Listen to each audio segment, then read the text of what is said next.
Thursday night at the bar, a great band is playing. That's something that everybody should be able to enjoy. But people with severely limited hearing are usually left out of the fun when it comes to live music. That is, until now.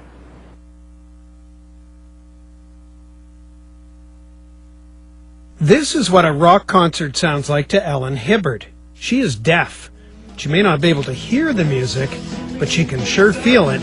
Professor Frank Russo from Ryerson University wants to make sure everyone can experience music to its fullest.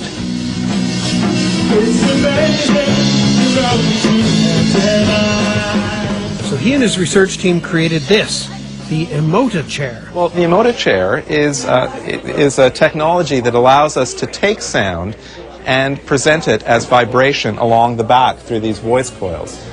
Before Ellen could enjoy this concert, Frank and his research team needed to find the best way to convey all the different aspects of music to her through the chair.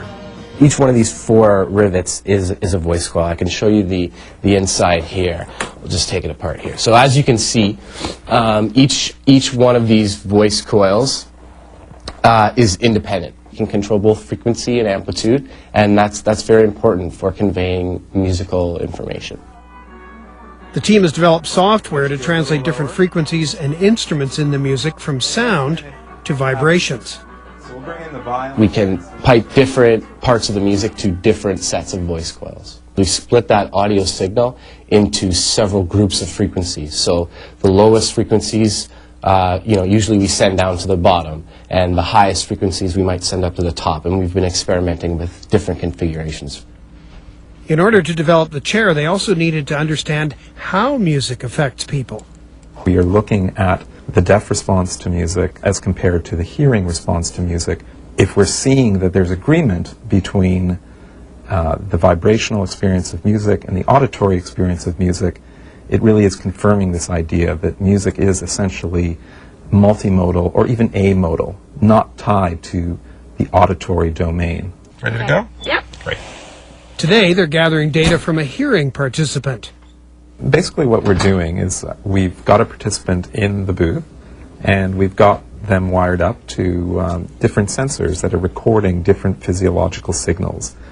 So there's simple recordings, things like heart rate, breathing rate, the extent to which you happen to be smiling or frowning, the amount that you're sweating. So this is a good marker of arousal in the autonomic nervous system. Once Andrea is hooked up to the computer, Frank will play her a piece of classical music. In the first 2 channels, what we're looking at is facial muscles. The first channel is picking up on the smiling activity, so the zygomatic muscle. The second one is the corrugator muscle, which picks up on the experience of sadness. The next 2 concern respiration and heart rate.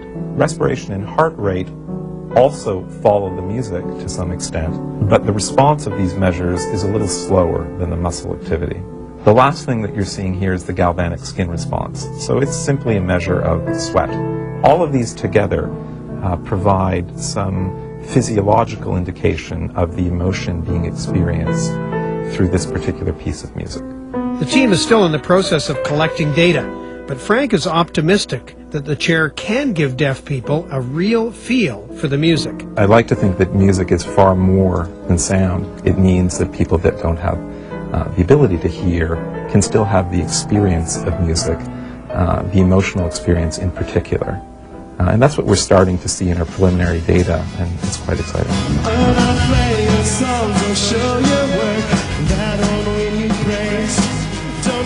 And thanks to the Emoti Chair, Ellen can now experience the full effects of that rock concert.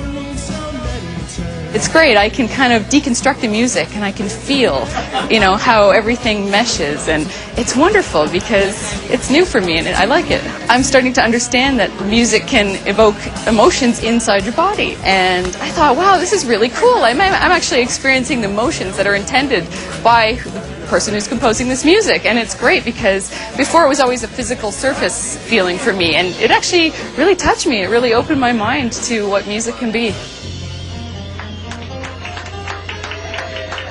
I think it's going great. I've noticed that our visitors are rocking, you know, they're moving to the music, they're interpreting the music. It's fantastic. It's icing on the cake. Like, we're thrilled that the thing worked, but to see people's visceral kind of emotional reaction is fantastic. It's been wonderful.